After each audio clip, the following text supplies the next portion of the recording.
Hi, everyone. It's me, Tim. Today, I want to talk about why I don't play online games much anymore. And I'm particularly talking about multiplayer. And I did it for a long time. I mean, multiplayer games have been around for a long time. I'm not just talking about, you know, giant MMOs. Even the consoles that started coming out in the late 70s, like the Atari VCS, it supported a lot of two-player games and even a lot of four-player games. And most of the consoles back then did. They usually had two ports in the front, or they and frequently the second port could have a tap that would allow multiple controllers. So that's how you would play two and four people games. And then in the late 80s, and I have a whole video on this, I really got into MUDs, especially LP MUD. And that's something you play online. It was just a text based game, but I was playing that with dozens of people simultaneously from all over the world. And that was really exciting, and it really made me think this is what multiplayer can do. Then in the mid 90s, when I was at Interplay, we used to get together one night a week. I called it the Thursday night thing. And we would play 5-person Super Nintendo, one controller in the first tap, and then four controllers in a multi tap into the second port. We'd play 5-person Super Nintendo games. We would play, we had Lynxes, Atari Lynxes, and those supported a ton of 2 and 4-person games, and quite a number of 6-player games, and even 1 or 2 8-player games. So we were playing multiplayer a ton. Then in the 90s, especially the late 90s, Ultima Online and EverQuest came out. And that just was like mind blowing. Thousands of people on a server, graphical, just so much fun. In fact, I have a whole video about EverQuest is in my top 5 games ever. I mean, I loved EverQuest, but I don't play games like that anymore. And people try to get me to play games, and they were like, "Hey, I thought you liked," and they list all these games. And I realized there's 3 big things that make me stop playing multiplayer games. The first one is grouping with people. The second one is all the griefing that happens. And then, unrelated to the griefing, the third one is a lot of toxicity. And I'll talk about why that's different than the griefing. Griefing is kind of toxicity, a form of toxicity, but it's a very specific form. So, the first one I want to talk about, grouping. When I first started playing MMOs, and it was super fun to play with people, and most of them are designed that you can't solo past a certain level in your class or past a certain area.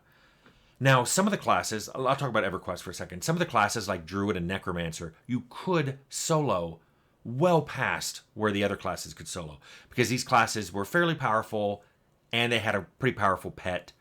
Or with Druids, you could move really quickly and you had lots of spells that you could cast while moving.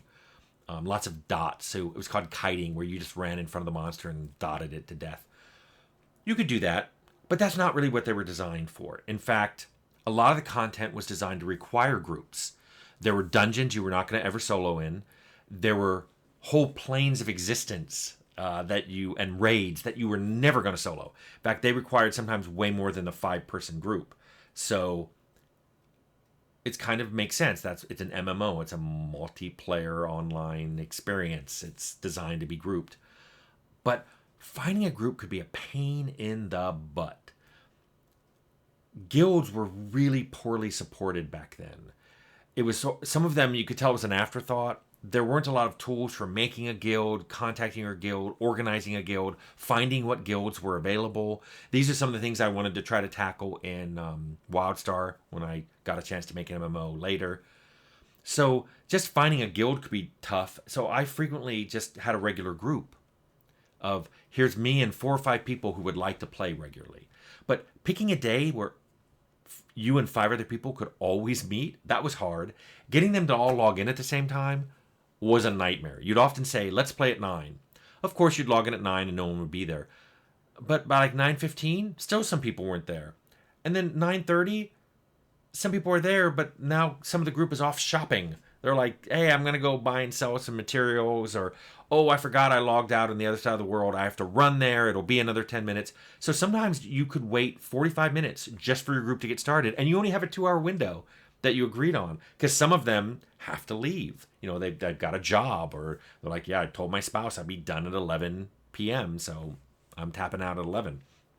And especially if that person who can't play is someone you absolutely need in the group, it's like, we can't play without the tank, we can't play without the healer. Yeah, you pretty much stop playing.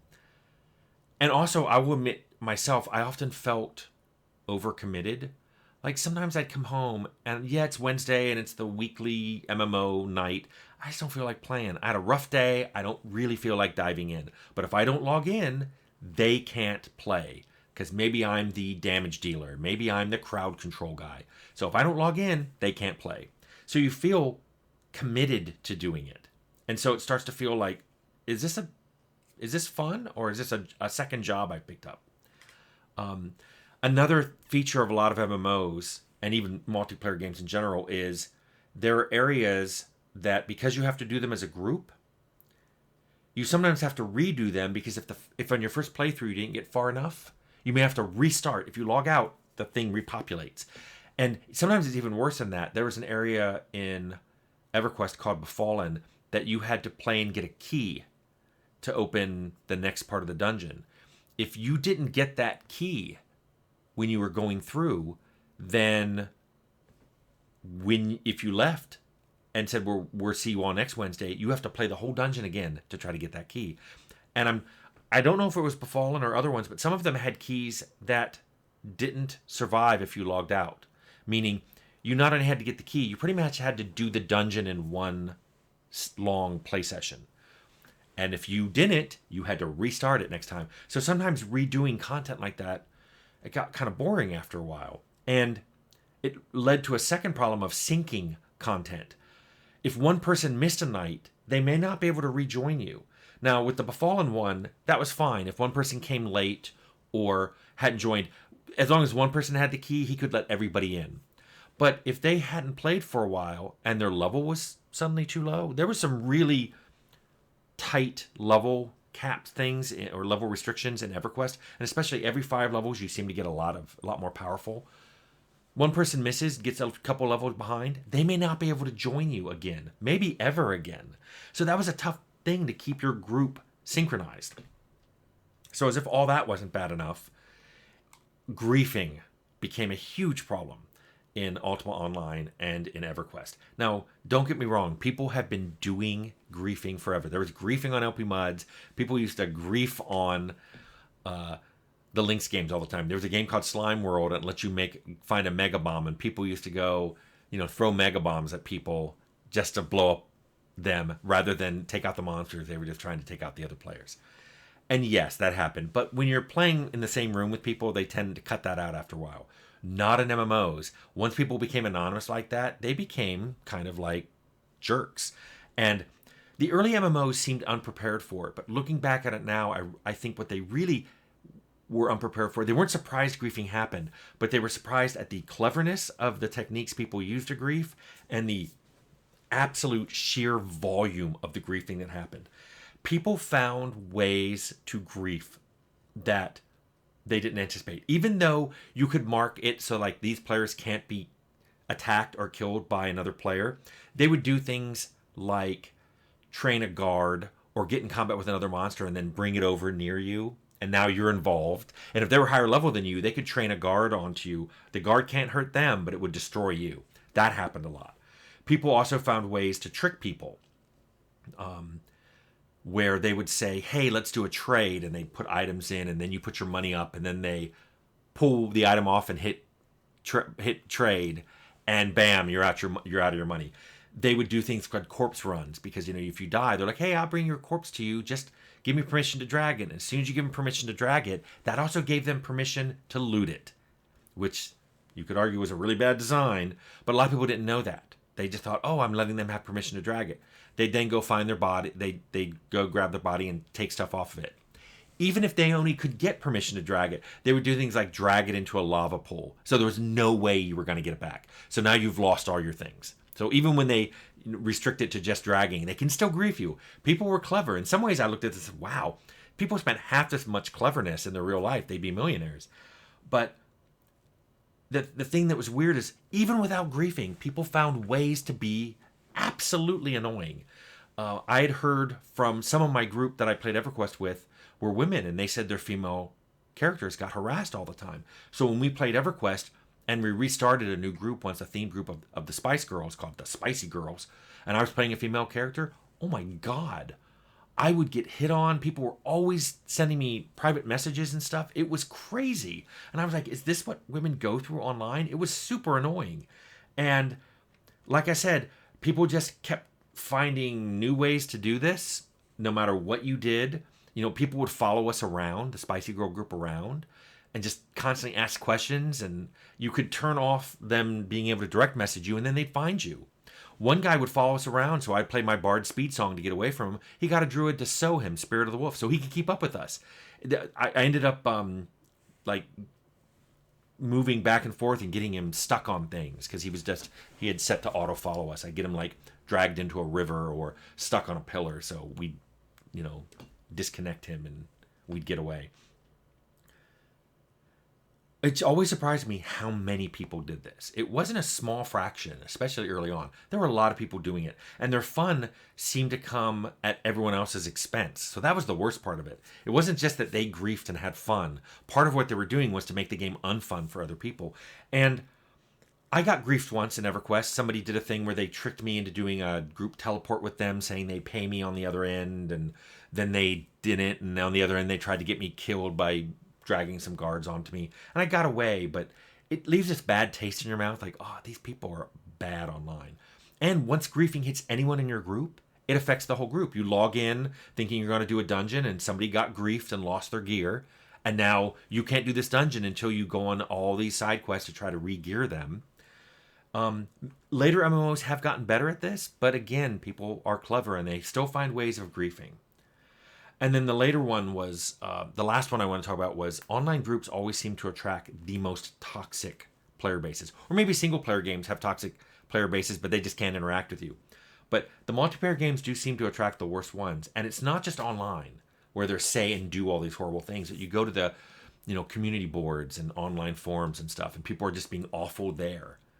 And I know a lot of you have that lens of, all companies are bad, so let's include the companies in this too. There are a lot of toxic companies involved in online games. I mean, you pay to buy the game, and then you have to pay to have a subscription to play it online, and the game is useless by itself. Then you have to pay to buy DLC, and when new stuff comes out, your group has to all have it, or you can't do it. And then they add microtransactions in on top. So, for cool clothing or armor appearances or mounts. And it's just money, money, money, money, money. And it's just, it seemed like the online community has just attracted the worst of both players and companies. So probably by the mid 2010s, I've just tapped out of all of this. I've just said, I don't want to do this anymore. It coincides a little bit with when I left Carbine in 2011. And over the next few years, as I was playing these online games, I realized I don't have to be here anymore. I can't even pretend I'm doing research for my jobs because I don't have to do this. So I just stopped. And now, except for very occasional limited multiplayer games, things like Minecraft or Terraria, as examples of things I played since 2011, and some couch co-op. I love couch co-op. I wish there was more couch co-op games, where you could have someone else on the other controller and either you share the screen or it split screens. Games like that used to be super fun. And when you're playing with someone who's right next to you, you're not going to grief each other, at least not the people I play with. So because of that, now, as of, mid 2020s, I'm almost exclusively offline single player games. And I know I'm not alone in this. I don't know what the fixes are for this, because no matter what companies implement, there seem to be players who are clever and circumvent it. And like I said, it's not just the players. A lot of companies are doing things that I'm just like, I don't want to take part in this anymore. I don't want to play a game that's constantly upselling me on new DLCs and new items. I mean, what's it going to be next? Patches that you have to pay for?